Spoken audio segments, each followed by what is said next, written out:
Welcome, everyone, to the Lee Kuan Yew School of Public Policy and our 16th anniversary celebrations. My name is Danny Kuan, and I'm Dean of the school. This year, our celebrations have, of course, taken the form of a webinar, borrowing ideas from our very successful Global is Asian Asia Thinker series, where we have enrolled thousands of participants online. This year, our celebrations are, of course, also quite different from last year's Festival of Ideas, where we had put on 100 hours of content programming, 100 speakers from around the world and from the school itself, and hosted thousands of footfalls through the Bukit Timah campus. This year, we are unable to do that because, of course, 2020 is the year of the great COVID-19 pandemic. Now, we're all struggling, the world generally, struggling with the stresses of trying to get through these challenging times. No one signed up for a global economy where growth would turn around from 3% a year to minus 5% a year, where the US unemployment rate would go from the lowest it had been in 50 years to the highest in 90 years, all in the space of a terrible 60 days. No one signed up for a world where 55 million people have been infected with the coronavirus and 1.3 million people have died before their time. But here at the school, health and safety of our community, of course, the highest priority. But we have kept going our instruction, our public engagement, and this webinar series is one of these public engagements. The school continues its journey to be a global school, a globally premier school of public policy, to continue to drive thought leadership, to train change makers, to improve standards of governance, to help transform lives for a better, more sustainable world. But in the midst of all this, COVID-19 takes its toll. A global pandemic like COVID-19, there is no good time for something like this. But 2020 is arguably one of the most unfortunate times for the world to be going through this, because already the world was seeing other great disruptions. In all societies around the world, there's been a growing rich-poor income divide in the midst of social stagnation, as hundreds of millions of people around the world see hope, prospects, livelihoods no longer attainable the way that it had previously been. It comes in the midst of deglobalization and trade protectionism. It comes in the midst of a growing disdain in human society for science and expertise. No one will forget the Brexit debates when one of the leading political leaders said we had enough of expertise, we had had enough of experts. This comes hand in hand with a vaccine hesitancy movement that the World Health Organization identified as one of the top 10 global public health threats in 2019, before COVID-19 even hit the headlines. Okay? We live in a challenging world, and among those great challenges is a harrowing geostrategic competition between the United States and China. Now, at the Lee Kuan Yew School of Public Policy, we believe in tackling head-on these contemporary challenges, that we might draw lessons for governance of the future. And this afternoon's webinar takes on exactly this issue of geostrategic competition. We want to address geopolitics, and we want to address whether the world is transitioning towards a new world order. I hope all of you will participate actively through the chat function in Facebook Live, and that you find our discussion helpful, informative, and productive. Thank you very much for joining us, and we look forward to this conversation. Danny, thank you very much. Good evening to everyone. This panel is titled Towards a New World Order. I have three stellar colleagues on the panel, including Danny Kuan, our dean, who is to my immediate right. Danny is an economist by training, but does much more than that, as you will hear. He's the Li Ka-shing Professor in economics as well. To his right is my other colleague, Dr. Selina Ho. Selina is Assistant Professor of International Relations at the Lee Kuan Yew School of Public Policy. And we're very happy to have her focus on China and Southeast Asia in particular, and the kind of regional effects of what's been going on in the past year and looking ahead what might happen. And to her right is my other very distinguished colleague, Professor Yun Fong Kong, who is also the Li Ka-shing Professor, but in politics. He's a specialist on American foreign policy, and he will start us off with some thoughts on what the US elections mean for our present predicaments, as well as the prospects of world order in the future. I'm Kanti Bajpai. I teach international relations here. It's my great privilege to be the moderator of this discussion. Having introduced the panel, let me just say a couple of words by way of some scene setting. Danny's given us a very valuable background in introducing the series, but I just add a couple of words. I think the year, it's been an extraordinary year, clearly, one that began with the COVID-19 pandemic, and it's finished, of course, with the eventful American presidential elections, a second massive wave of COVID infections led by the US, and the possibility that we may have one or more vaccines available by sometime in the new year. I see developments really in geopolitics, economics, and international institutions. And I think you'll see in the discussion that my panelists will address all of them. Broadly, let me just say one thing. One might have expected the pandemic to bring countries together. The United States and China's rivalry might have been expected to be abridged and to have led to cooperation in the face of this global challenge.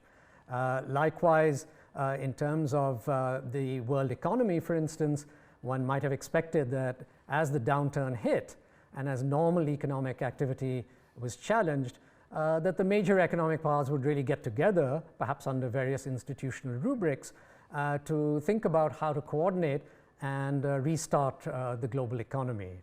Fortunately, we seem to be seeing, on the other hand, a growing tide of economic nationalism.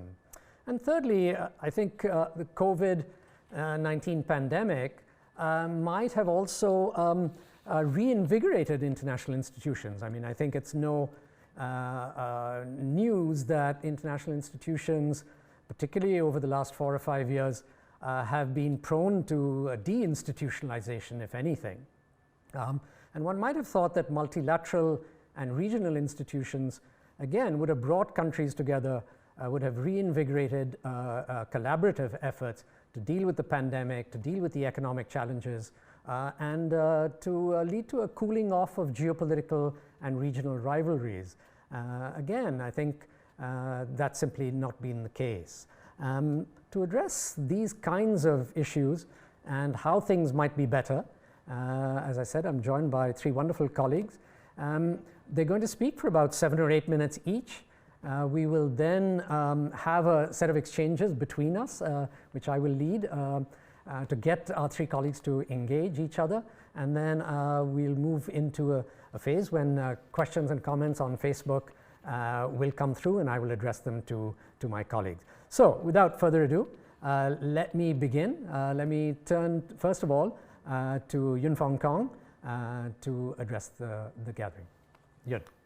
Thank you. Thank you, Kanti. I'll try to share some thoughts on the US role in the New World Order. And I guess the question I've been asked is, what's next? the United States, in the next 4 years, let us assume that Joe Biden will indeed be the president. I think the US in the next 4 years is not interested in building a new world order. It wants to resuscitate the old world order, also known as the liberal international order, which it created in the aftermath of World War II. The main characteristics of the old world order were US leadership, rule-based multilateral economic and security institutions, special relationships, alliances, and client states. The buy-in from the rest of the world was strong. Acceptance of US leadership allowed one to participate in the world capitalist economy, access to US market, and prosper. Many received US military protection by joining US-led alliances, and the US was willing to pay the economic and human costs of maintaining that order. The Trump administration upended this order in ways that many of us have become all too familiar with. The administration's approach, I think, is best summed up by Trump's Make America Great Again slogan, which showed over the years the less benign side of American hegemony, hectoring and belittling allies, asking them to cough up more for security protection, withdrawal from multilateral treaties and organizations, and perhaps most worrisomely, a propensity to disregard facts and create alternative realities. So in terms of what's next, my short-term prognosis is that the new administration will attempt a regression to the mean in US foreign policy, which among other things would involve moving away from Trumpian unilateralism to a more traditional multilateral approach. As Biden himself has indicated, that would include rejoining the Paris Climate Accord, the World Health Organization, the Iranian nuclear deal, and working with allies instead of denigrating them, and crucially, reasserting US leadership by repairing and rebuilding the liberal international order. If anyone can do it, it is Biden. But I also think that the Biden administration will face 3 challenges as it seeks to do this. Challenge number 1 is this: resurrecting the liberal international order will be tough if the bedrock and source of that order is illiberal, i.e. the democratic reversals that we have been witnessing in the US since the presidential elections. When the incumbent loses and refuses to concede and manufactures unsubstantiated fraud charges, they undermine 2 fundamentals of our liberal democracy: the ability to discern truth from falsehoods and the voluntary transfer of power. Liberal Americans are lamenting that their country has become a banana republic. This post-election fracas has serious implications for rebuilding the world order that Biden wants. Most immediate, the moral force of the American-led order, the beacon or city on the hill, is being undermined. Beyond the immediate, say the next 4 years, I expect the internal to dominate.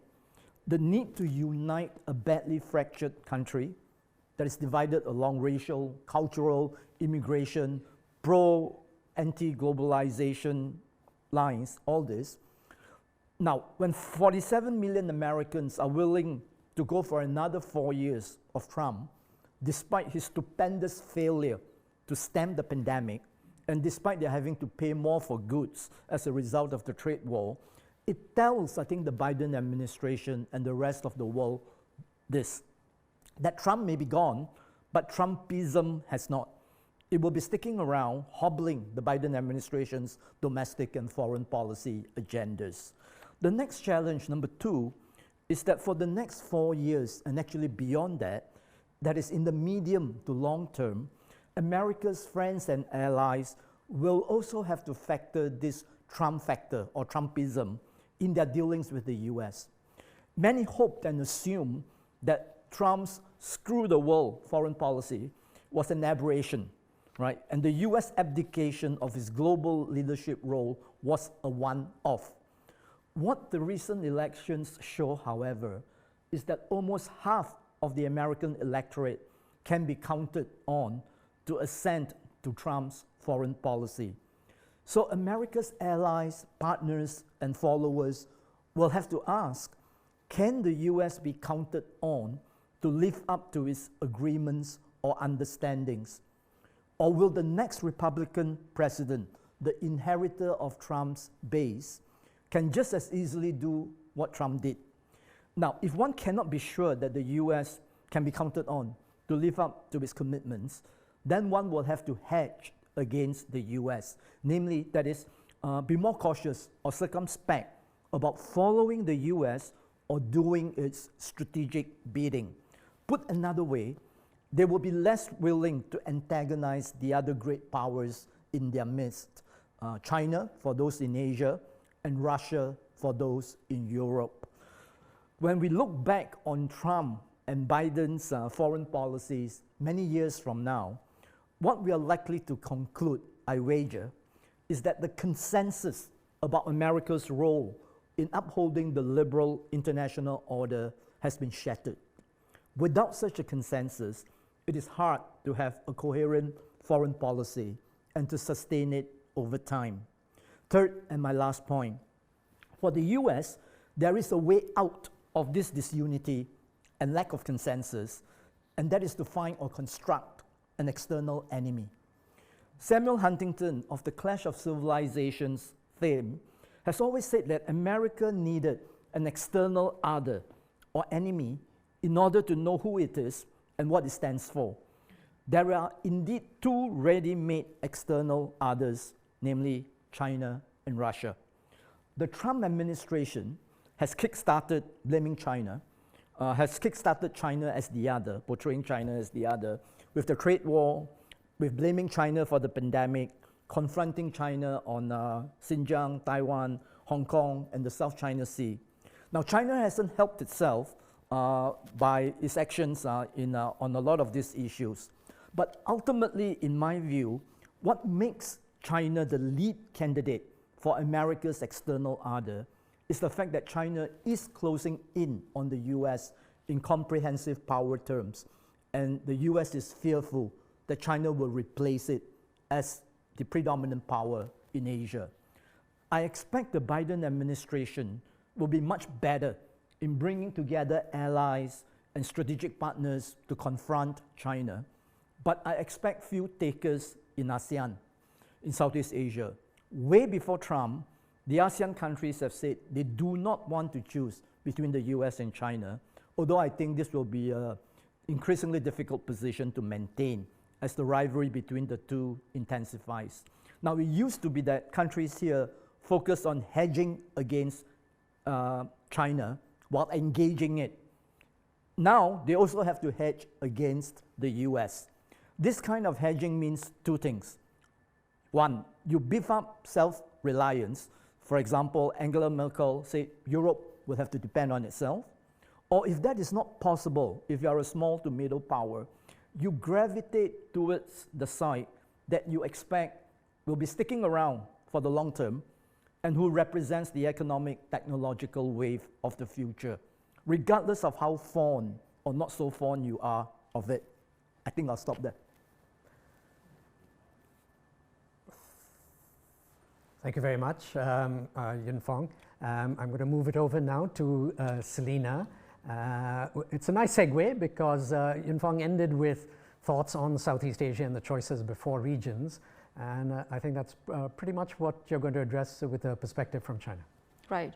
So thank you, Kanti, and it's my pleasure to be here today. And thank you, everyone. Hello, everyone on Facebook Live. Thank you for joining us. I look forward to our discussions later. So I have been asked to talk about regional politics in COVID times, and I will actually be focusing on China-Southeast Asia relations. So this is a very nice segue from where Yun Fong ended. So what I want to do is to make 3 points in a very nice tradition that LKYSPP has, making 3 points. So let me start off by saying that first, COVID-19 has not significantly negatively impacted China-Southeast Asia relations. although two longer-term trends that are pre-COVID are likely to be exacerbated as a result of COVID. The second point I want to make is that COVID-19 has not significantly slowed down BRI projects in this region, and is not likely to do so in the foreseeable future. The third point pertains to Chinese influence in this region. The Chinese, I would say, have made significant inroads in this part of the world, but the concerns that Southeast Asian countries has of China's influence is actually not the same as the kind of concerns that the United States or Western countries have of China. I will elaborate this in what I'm going to say next. So let me start by talking about my first point, which is that COVID-19 has not significantly impacted China-Southeast Asia relations. I would say that the political fallout from China's handling of the pandemic is actually a lot less severe than it is in the United States and in Europe. Southeast Asian governments have actually avoided pointing fingers, and they have instead showed solidarity with China in fighting the virus. On China's part, the Chinese government has thanked Southeast Asian countries and reciprocated with aid. Chinese narratives also portray Southeast Asia as standing with it. So by and large, Southeast Asian countries accepted that they are in the same boat with China when it comes to regional affairs, even in the area of public health. It is actually this pragmatism that drives Southeast Asian perceptions and responses to China's handling of the pandemic. Now, so although these Southeast Asian relations are not likely to be significantly damaged, relations with China, it's not likely to be significantly damaged, there are two longer-term trends that will be worsened by the pandemic, and this is worth watching. First, Southeast Asians' trust in China has been decreasing. So according to a survey that's conducted by the Institute of Southeast Asian Studies, located in NUS, this is a 2020 survey. Confidence that China will do the right thing, which is a proxy for trust, is actually extremely low, meaning that it is 60.4%. It is very low. With the pandemic, we're likely to see a further erosion of trust. This is particular case when 60.4% is actually expressing the number of percentage of people who do not trust China. Okay, so with the pandemic, we are likely to see a further erosion of this trust. This is particularly the case when you see China being very assertive in the South China Sea and other forms of aggressive foreign policy. It gives the impression that China is making use of these times of trouble to exert itself, to advance its claims and dominance. Now, a second trend that is worth watching is that the pandemic, on top of the US-China trade war, has thrown into even sharper relief that the dangers of over-reliance on China. So we're going to see Southeast Asian countries to accelerate diversification from China-centric supply chains. Now, the second point I want to make is the BRI is not likely to be slowed down by COVID. Support for the BRI remains undiminished because of the thirst for infrastructure. For instance, in Laos, construction on the Lao-China Railway started up again after 28 days, and it is on track to be completed by the end of December 2021. Likewise, it seems that the Jakarta-Bandung Railway has gone ahead after some initial stalling. Now, in Thailand, they have gone on to the next stage. In October, in the middle of the pandemic, both the Thai government and the Chinese government actually signed a new agreement to build the next stage of the China-Thai railway. So this delays and stops and starts and start and stop is actually really a phenomenon that is pre-COVID. There are many construction and implementation challenges even before COVID, and COVID is actually the latest in this series of challenges. Now, if you want to read a little bit more about the challenges for the Pan-Asia high-speed railway, this is the book, which has just been launched last month. Okay. The third point that I want to make is on Chinese influence and domination. I think that Chinese have made significant inroads, particularly in asserting structural and discursive power in the region. Ideas such as infrastructure brings progress, resonates deeply with the elites of Southeast Asian countries. This is because leaders of these countries see their legitimacy and their survival as being tied to their country's economic progress. The Chinese saying, to get rich, first build roads, are often repeated in this part of the world. Now, nevertheless, there are deep concerns about Chinese influence, whether Chinese influence over domestic politics or in foreign policies of these countries. Now, I just want to emphasize that the concerns are not the same as the kind of concerns that the West has. Countries in this region are semi-authoritarian, or there are varieties of varieties of authoritarianism, or authoritarians of various shades, or newly democratic countries. So regional countries are not, ideologically or concerned about political systems or human rights per se. Rather, the concerns have been to do with territorial disputes, over reliance on Chinese economy, China dominating their foreign policy and indirectly influencing their domestic politics. For instance, former Prime Minister of Malaysia, Jokowi, and Najib, and the current Indonesian President, Jokowi, has been accused of selling off their countries to China because of all these various VIR projects. There are worries about societal and economic impact of Chinese workers and businesses in their countries as well. Now, let me sum up by saying that all in all, Southeast Asia's approach is really pragmatic and realistic. We have China at our doorsteps, so that means we have to deal with China regardless. And it has to be according to what we perceive to be our national interests. Now, we're in a region that the Chinese dominates, but China domination does not mean exclusivity. I want to be very clear about that. It's in the region's interest to have the major powers have a stake in the stability of the region, but it does not mean that we want one exclusive partnership with one major power. Domination also does not mean that countries have no agency. Agency comes in various forms. For instance, in resistance, in seeking leverages and alternatives through international law or leveraging on other major powers, very deft, nimble diplomacy, sometimes in agenda setting. And I just want to say that, in this slide, I want to end off by saying this. One really good example is the recently signed RCEP, which was initiated by ASEAN, And it shows that we will not wait for great powers, for major powers to act, but instead, we'll go ahead without the leadership of the great powers to ensure a rules-based economic integration. And I think this goes nicely to what Danny will be saying next. Yes, thank you very much, Selina. I was getting a little gloomy listening to Yunfeng and Selina. It seemed that trust and closeness to both superpowers was rather low, and the prospects of world order might be low as a result. But I think Danny is going to say something that's perhaps more positive, bringing his unique perspective from economics to bear to help us think through the prospects of world order. So over to you, Danny. Okay. Thank you, Kanti, and thank you, fellow panelists, for setting up the stage so in such vibrant colors. Let me say, in the interest of, not so much in the interest of actually just for fun, disagreeing with my colleagues, actually because I do disagree with them, but so that we don't fall into, an orgy of unseemly agreement, let me say why I disagree with my colleagues.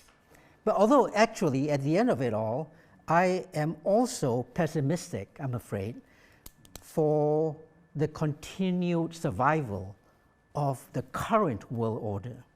So I think the title of our session, Towards a New World Order, actually does fit what I want to say. Let me, if I may, approach the topic from three angles.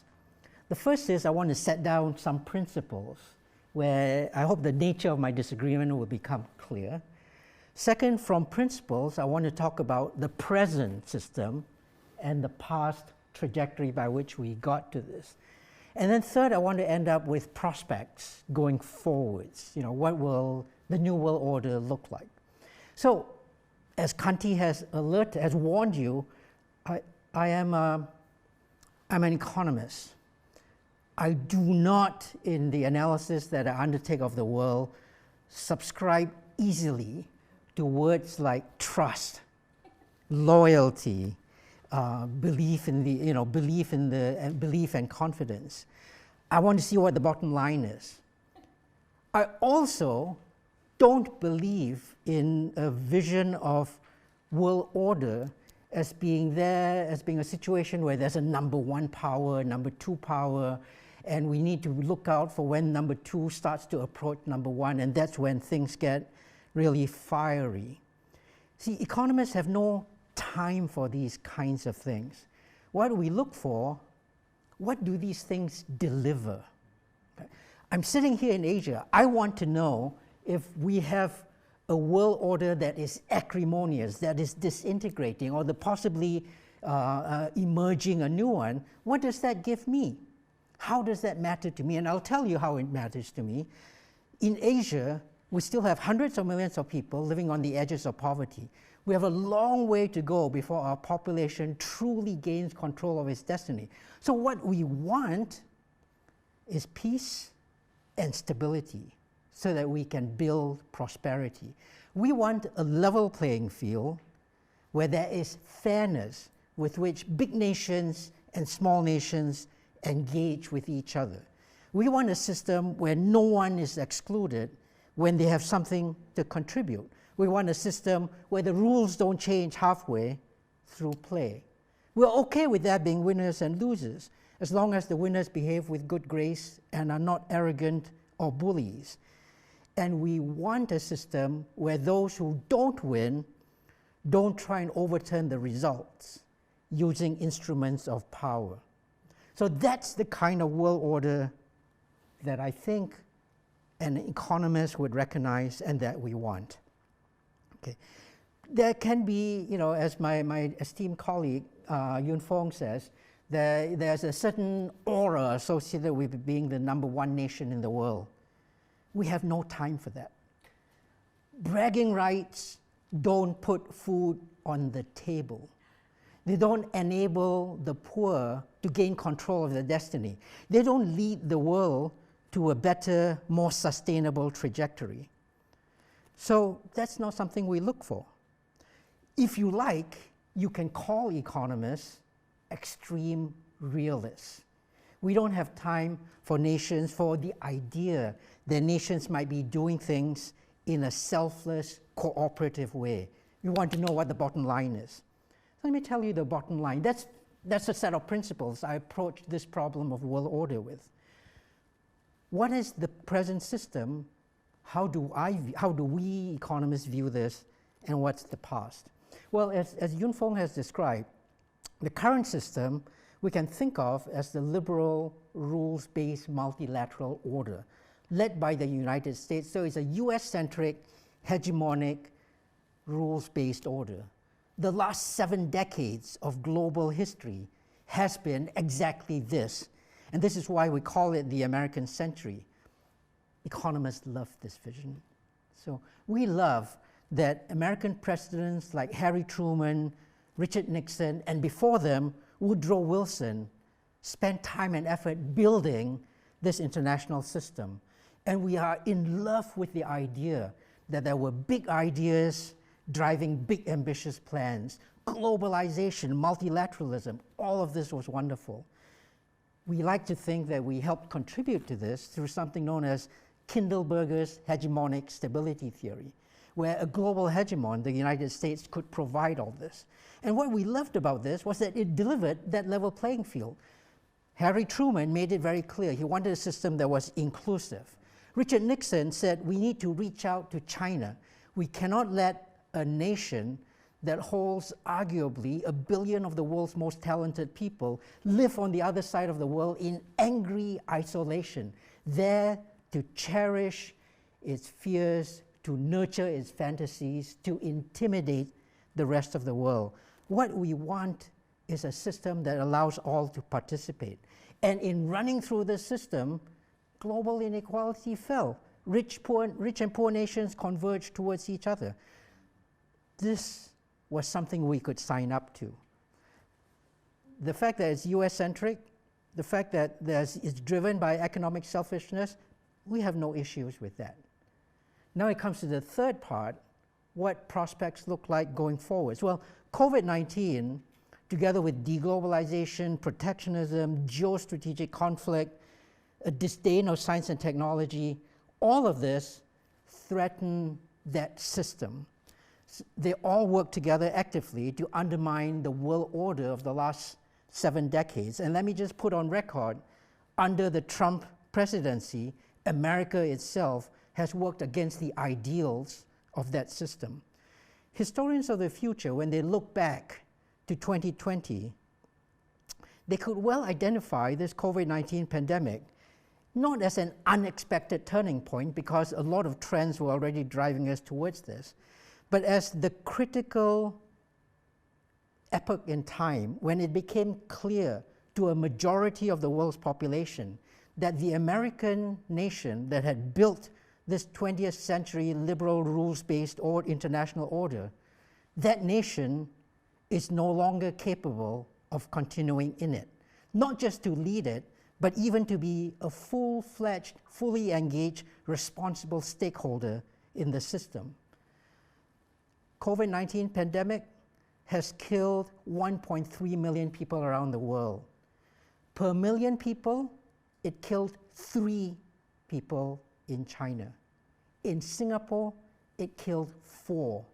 In the United States, it killed 744. You can try and correct those numbers however you will. The sheer magnitude of this tells us something is profoundly wrong with what used to be the leader of the world. So it comes to my bottom line here. My bottom line is performance legitimacy needs to be the organizing principle to go forwards in the rewiring of the international system.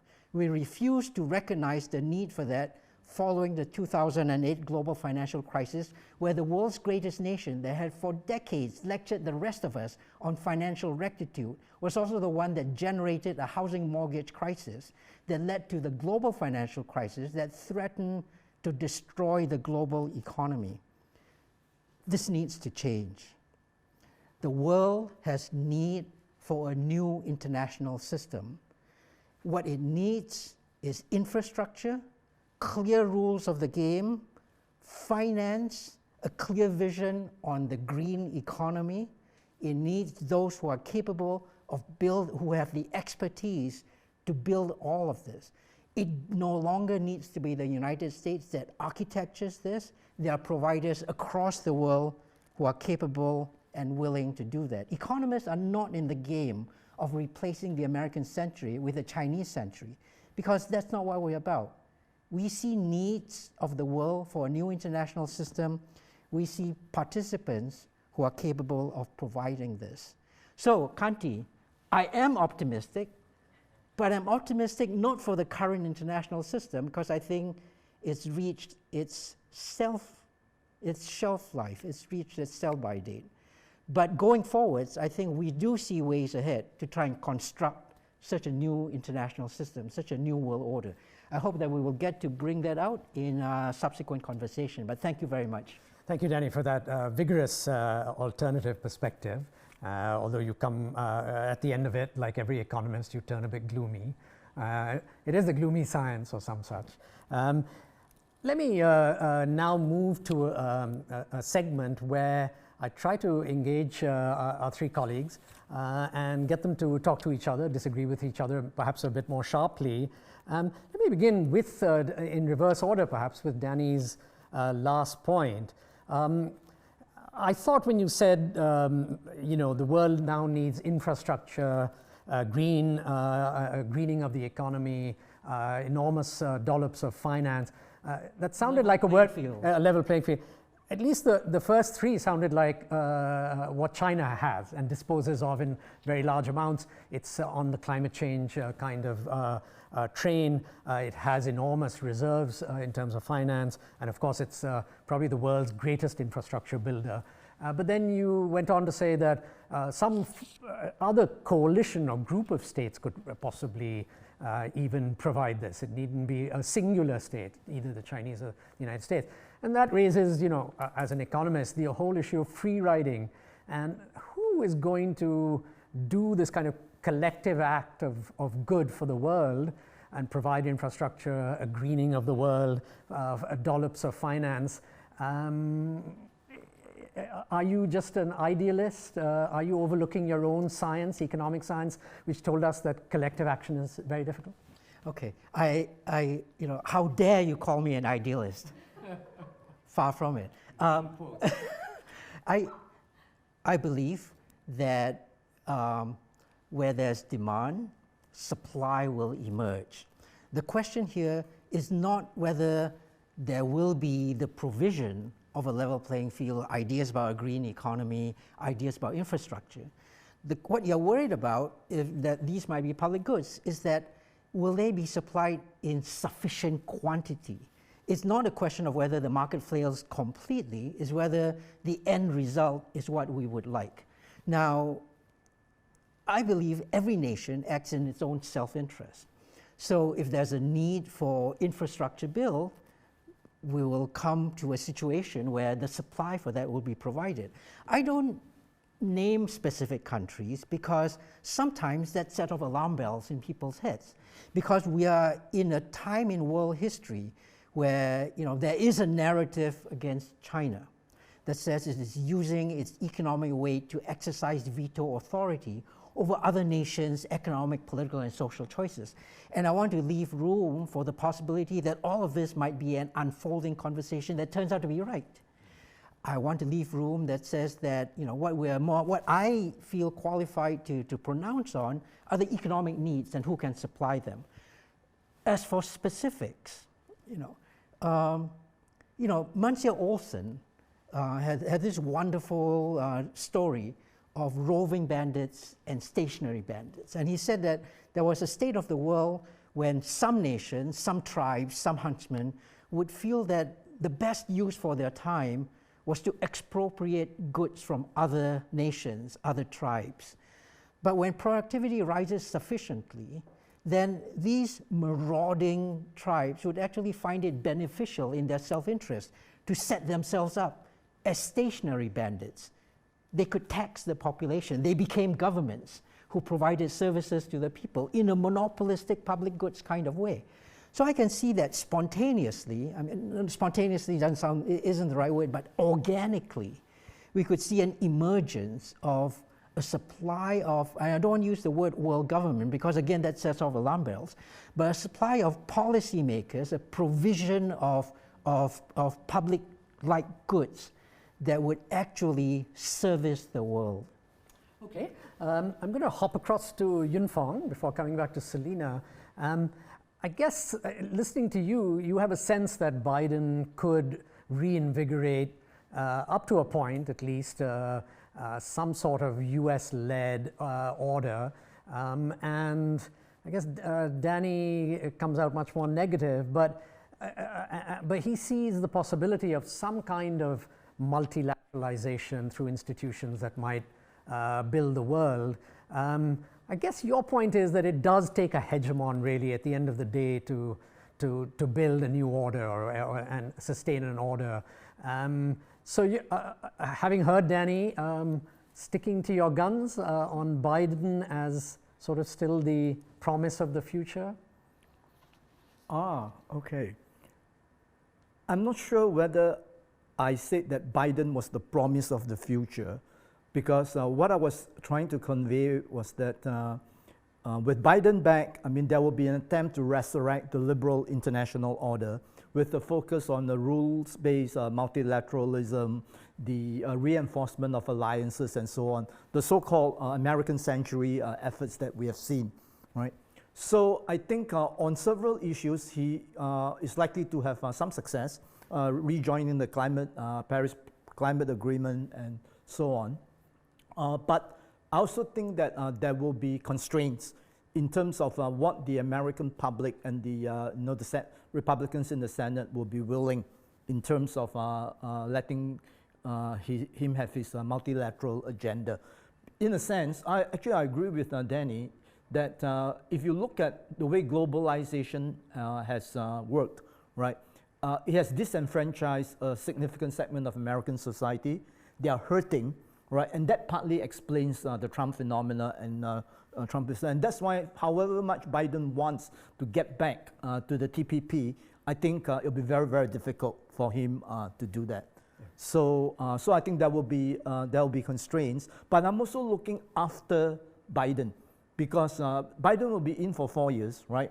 And if, all right, the Democrats have won the election via a landslide more decisively, right? Not 47%. Let's say, I mean, not 45, not 47% in favor of Trump and not getting Trump, right?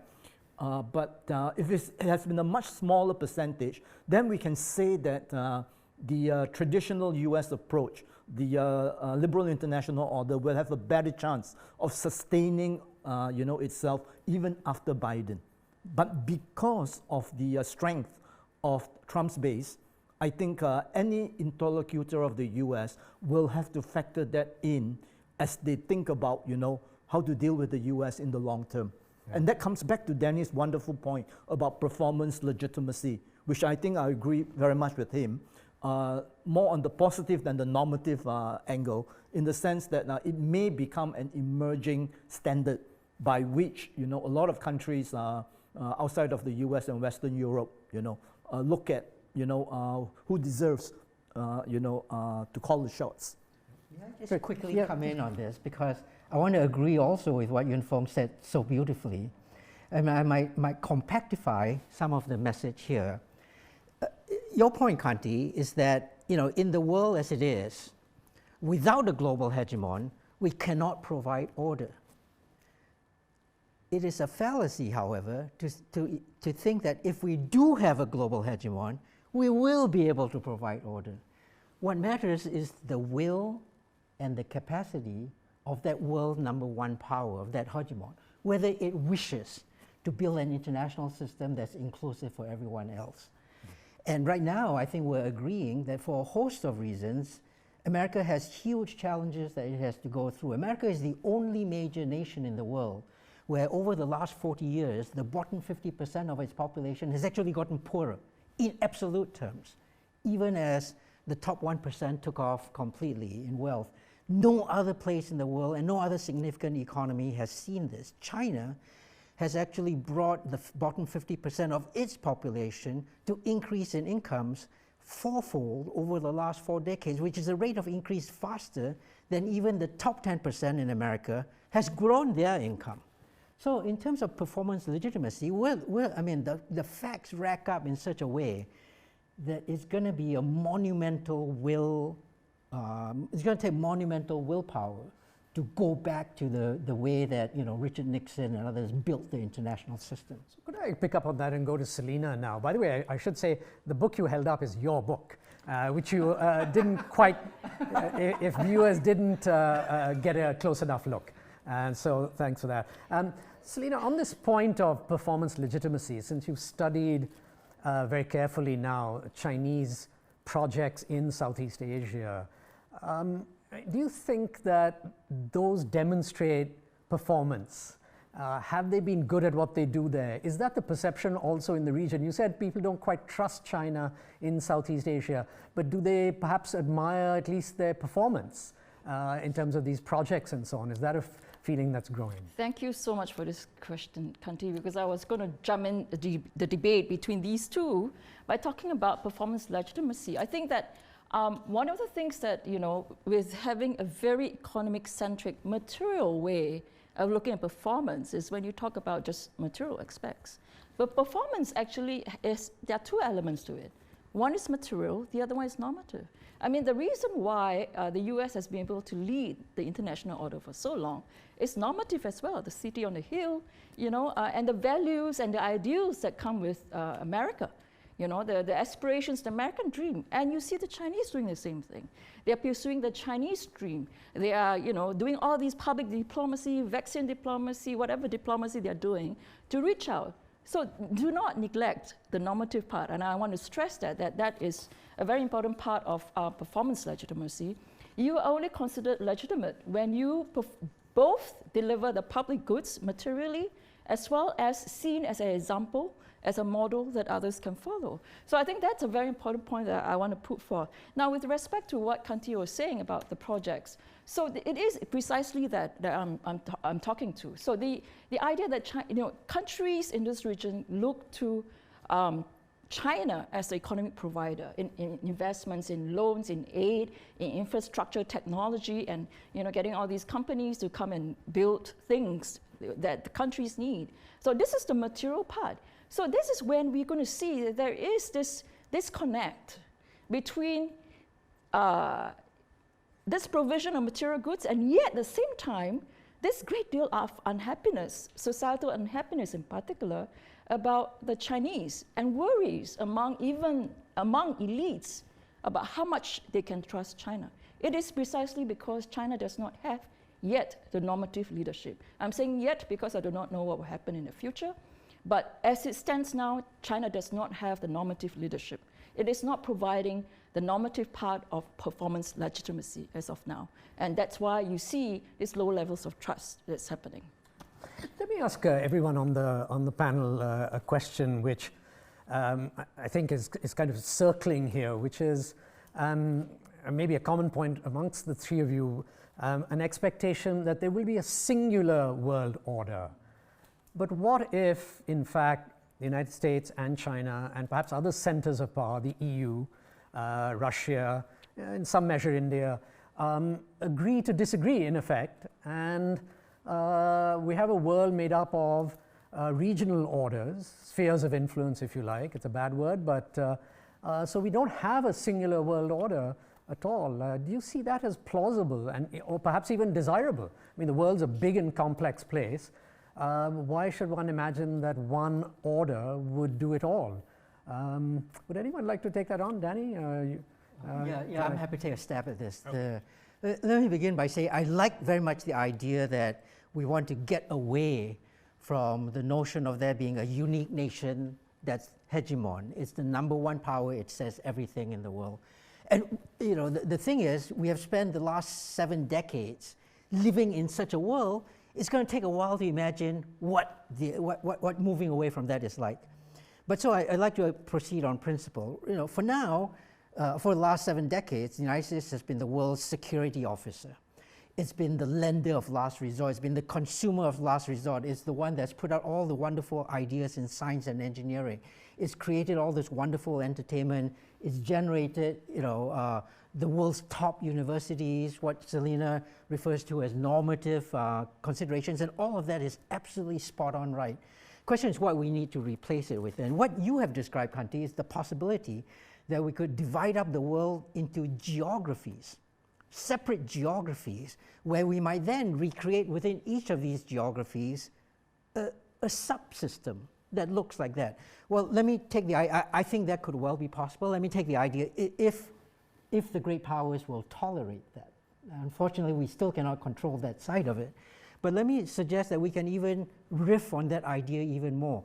Why look at single or even multiple providers across all the different global public goods that we need? Why not divide up global public goods into issue domains and think about there being providers within such issue domains? So the picture I have in mind is, yes, it's wonderful that the United States has been financial regulator and the world security officer. But stop for a moment and think, why do you need an aircraft carrier to regulate financial markets? What you want to regulate financial markets is expertise. And you do not need a large economic footprint for such expertise. So I would be quite in favor of fragmenting the issue domains and the geographies into coalitions of the capable that could actually provide variants of order. I'm happy to expand on that, but I'm very keen to hear what my fellow panelists here say. Inform? Reactions? I think my take is that the US was never the singular hegemon of the entire world, even since 1945. If you look at successive US national security strategy documents, the US says that we would like to prevent the rise of a hostile hegemon in 3 areas: Western Europe, the Persian Gulf, and East Asia. Which means that there are areas that the US doesn't really care that much about. Now, of course, the US doesn't say that we are already the hegemon in the Western Hemisphere, i.e. Latin America, Canada area. So those are the 3 principal areas that the US is interested in, which means that actually hegemonies are actually better thought of regionally, coming back to your question. But then to link it to your question about spheres of influence, the issue in Asia, it seems to me, is partly over whose sphere of influence is it going to be, right? I mean, and for a rising power like China, or to a lesser extent India, the issue is, do they get to share power with the existing predominant power, right? So, and Asia has to be the first place for them to do it, especially in the case of China. If you cannot make it in Asia as the hegemon, forget about the rest of the world. So if you were China, you would begin to think about Asia first. You're not thinking about the rest of the world, although China is making significant inroads in Africa, all right, a place that the US doesn't seem to care very much about, right? So, so the struggle is over hegemony actually in the regions. And that is why, as a student of the international relations of Asia and then of US foreign policy, I find it fascinating, the dynamics that is going on in this region. Thanks. We've come to the end of this segment, but Selina, as a quick thought on this? Yeah.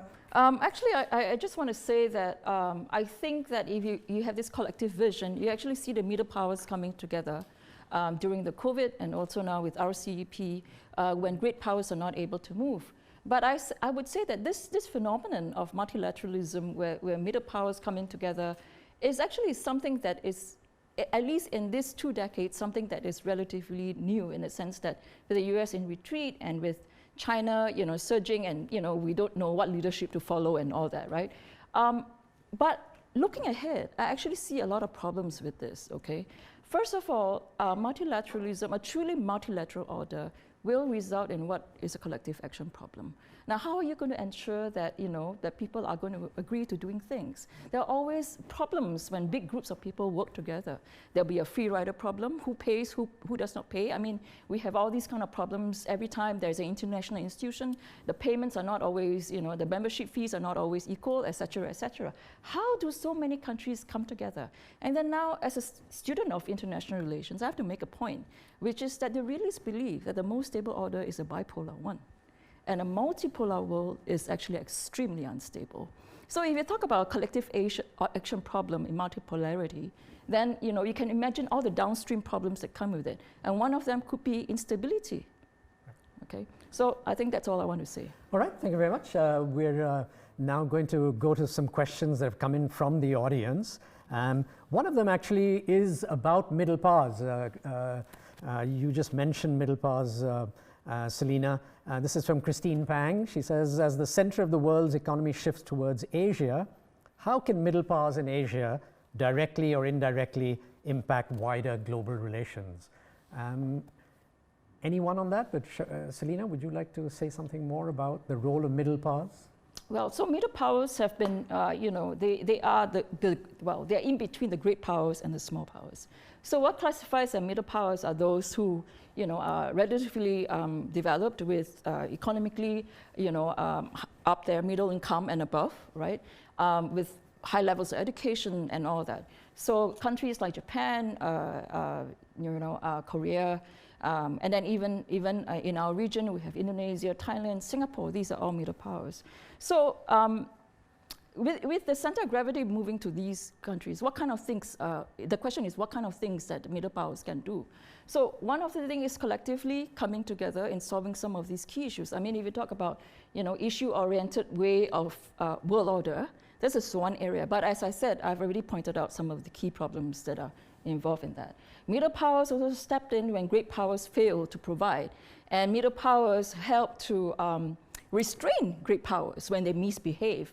Middle powers can come to provide public goods and various forms of aid for smaller states.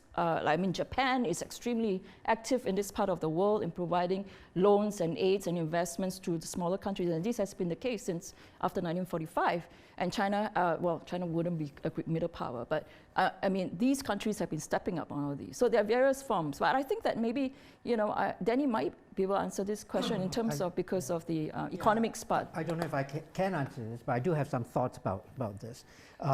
First is that the way in which historically we've seen middle powers or even small nations get together to form groupings where they are like-minded in certain issue domains and they are willing to engage them with the rest of the world, in effect becoming a conglomerate great power in that sense. The European Union did that. I mean, Germany, France, United Kingdom are wonderfully powerful economies, but they do not stand by themselves against the United States or against China.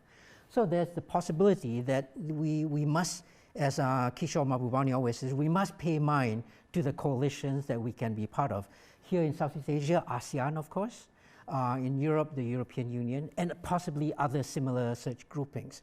But let me end with the observation, however, that the whole notion of what a middle power is moving forwards might not be so clear anymore.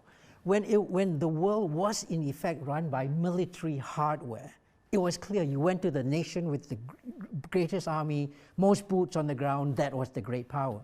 But in a world where it is cyber infrastructure that matters, where the power of ideas in financial regulation is critical, where medical innovations that are going to be powerfully transform the world, could come just as easily from, well, gosh, from Singapore as from the United States. What a great power is no longer so clear. So I'd be maybe a little bit more promiscuous in how I approach the way these coalitions can form. Yeah. Yunfa, on this theme? Yeah. Can I come in? Yeah, sure. I'd like to disagree but also agree with Danny.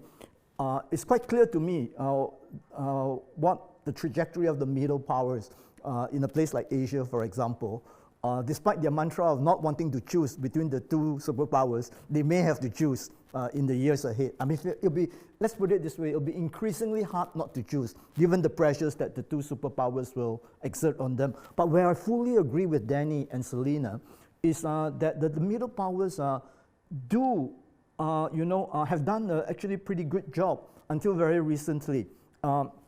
In terms of being mediators, honest brokers, and so on. Danny mentioned ASEAN, right? And ASEAN was so important in rendering, reconciliation and stability in Southeast Asia, right? Then we have the ASEAN Regional Forum after the Cold War. Then you have the Shangri-La Dialogue, which brought all the major powers together to talk about security issues.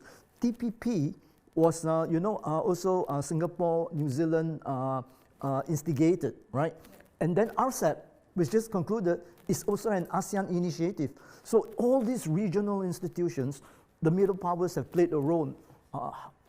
Yeah, I'm going to ask a question about the EU, which has come to me, but Selena, please go ahead. I just wanted to add to that because I suddenly remember that actually middle powers' advantages and limitations actually is that they are able to move on issues.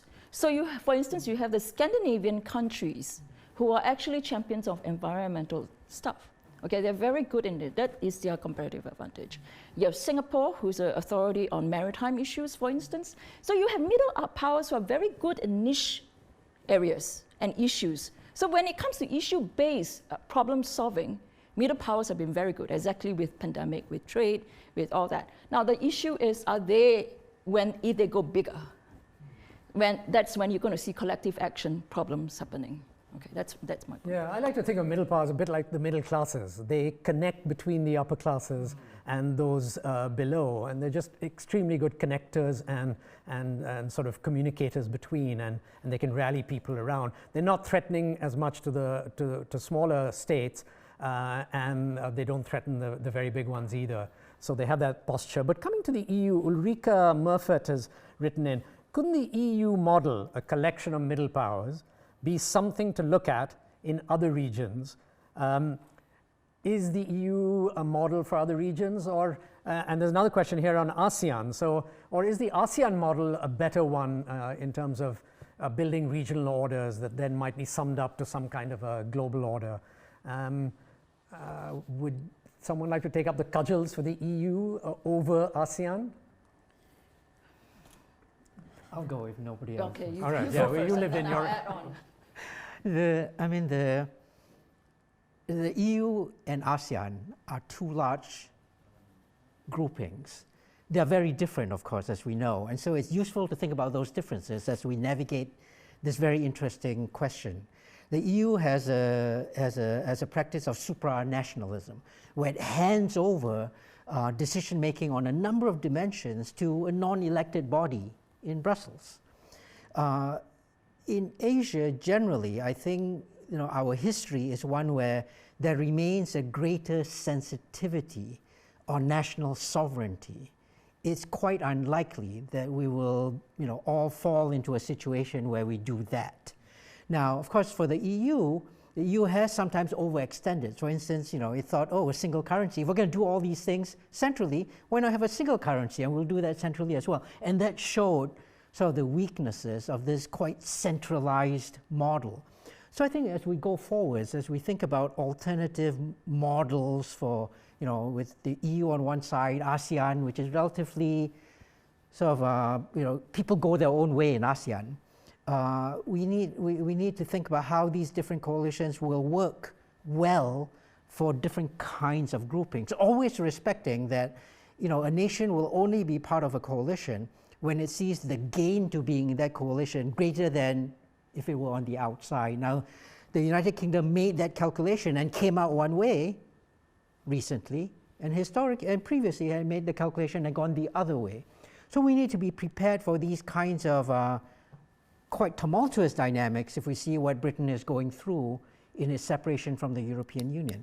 But I do think that by getting away and experimenting with these, you might think of as plurilateral kind of organizations rather than truly global multilateral ones, humanity can try and be innovative and creative about solving this collective choice problem.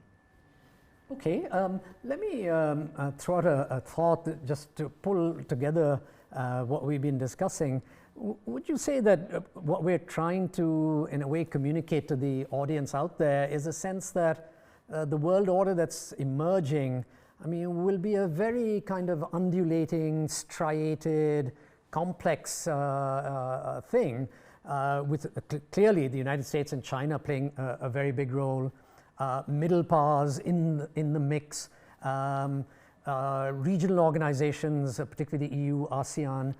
You mentioned RCEP, and there's a question here, Selina, on RCEP, which I'm going to direct to you in a minute. That's part of a kind of architecture that's beginning to come out. There may be extraordinary powers who have great moral valency or competences.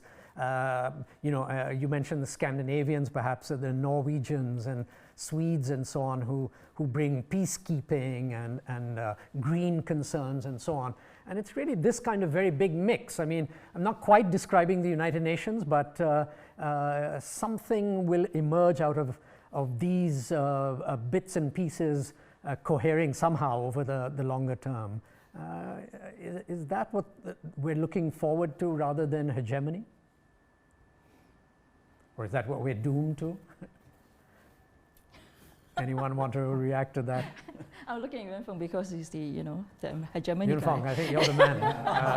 Okay, now I think, but before that, my understanding of world order, or at least the part of world order that I tend to think about, security order, is based on what some people have called rule-based interactions among countries, therefore leading to a certain predictability and stability and peaceful change. Okay, so if we look at world order that way, I'm rather skeptical that we are moving in that direction. I don't see the institutions that will be conducive to that. What I see is competition, all right, among the two sort of strongest powers on earth today, and I think it's fun to bring it back to something that Danny said as an economist, that he cares primarily about the food on the table, right? And I think maybe me as a student of political science, where we differ then is that while food on the table is important, I think for political scientists, there's also the psychic need of calling the shots or having things done your way. That is an important part of international politics. And that's why I see this struggle between the two in terms of who will get to call the shots. Danny, a question prompted by your thought about kind of an issue domain or led kind of construction of order. The question from Abhishek Bhatia is, what issue, domain, or public good could Asia really lead in? I think on environmental change, on global climate, Asia, parts of Asia are already fully committed, fully signed on, well engaged on the issues. I think that on exchange of ideas, technologies, using technologies in socially beneficial ways, in a way that respects privacy and confidentiality, but at the same time does not shy away from recognizing the trade-offs that are needed to make technology valuable to society. I think the recent history has shown that Asia's journey in this regard actually has a leading edge to it for the rest of the world, as an example for the rest of the world. So these are just two instances. But I think poverty reduction is yet another, empowering different segments of our population in a way that respects cultural differences is probably yet another. So I would like to throw into that mix actually financial regulation, financial markets. I mean, the way Singapore has developed expertise in this regard is really something extremely commendable and admirable. So if Singapore can do it, Singapore, remember, is a nation of 5 million people. And we're standing up against a lot of the rest of the world. There's orders of magnitude greater population. If Singapore can do this, Singapore should be an example in the way that we've treated housing, provision, preservation of the natural environment. So this is an example. Come to the Lee Kuan Yew School and learn about all of these things. Since you mentioned Singapore, and we're getting to the end of this really lively discussion, could I ask all of you to say something about, and it's reflected a little bit in the questions that are here, about the choices before a country like Singapore, or Singapore in particular. The questions here about how would ASEAN react to the choices that lie ahead. Well, let me translate that just into how is Singapore perhaps going to look at a post-Biden period, and what are its choices ahead? Prime Minister Lee has spoken somewhat on these issues. Selina, could I go to you first on this? Okay, so let me say that a few things which is, I think, in Singapore's favor in terms of the post-COVID-19 world, and also in navigating great power relations, particularly the competition between the United States and China. There are three things that I think are in Singapore's favor. One is that I think we have a greater chance at diversification than maybe the smaller Southeast Asian economies, because we are actually less reliant on China economically. We have diversified our economy, and we have an open economy that looks out. And in that sense, we have a greater chance of diversification in terms of our economy and in global supply chains, number one.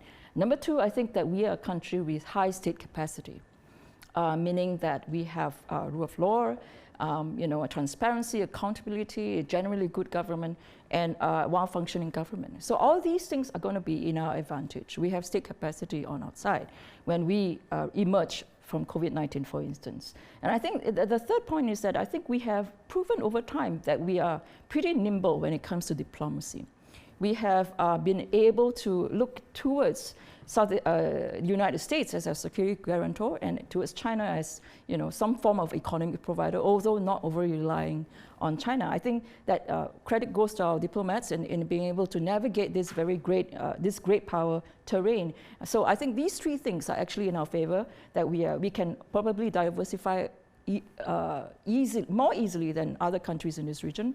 We have high state capacity, good governance, we have nimble diplomacy. Thank you. That's a very succinct and a nice statement about where Singapore might go and how it might do it. Yinfang, can I give you the last word before wrapping up on Singapore and its choices? No, just one thought. I mean, historically, Singapore has been more comfortable dealing with Republican administrations than Democratic ones, so to speak, because the Republicans are perceived to be more pro-free trade and national security, in terms of alliances, strategic partners, are more forthcoming on that. But this is going to be a reversal of sorts because the Trump administration, has been not acting like a typical Republican administration in that sense. So the transition to the Biden administration, I think, will be welcomed by many in Singapore, in the sense that the return to multilateralism, tamping down the trade war, and greater attention to ASEAN. I think it'd be unlikely that you have low representation at the East Asian summits, in the years ahead. So I think that will be very positive from Singapore's perspective. But beyond Biden, I think that will be a very interesting, thing to calibrate, because if it's going to be a return to a Trump-like kind of Republican Party, then Singapore will have to recalibrate its, strategy in terms of how to deal with Republican administrations. Yeah, interesting thought. We're already looking at a post-Biden period and how you might position yourself. We look at the long term. Yeah, yeah, exactly. 100 years. Well, we're at exactly 6:30, so let me just thank our audience for joining us and for sending us some provocative and very thoughtful questions. I want to thank, of course, our panelists who I knew they were going to be lively. I thought they were even livelier than I expected, and so very great thanks for doing this. I think to me, one of the takeaways is that, as I tried to suggest earlier, we're going to have a very strange architecture emerging, and out of that, we're not quite sure what are going to be the prevailing norms and institutions. But something is going to emerge out of that, negotiated through it, and I suppose we must all look forward to that as a process, a post-hegemonic future, and hopefully it's a stable and peaceful one that puts food on the table. There will be other talks in this series, so I want to flag before we end the next one. This is on November the 24th, Tuesday. The theme is Sustainability and Environment. The full title being Sustainability and the Environment, Challenges and Opportunities for Asia. Once again, thanks all for joining us. Thanks for your questions, and thank you very much to the panelists. And good night. Thank you, everyone. Thank you.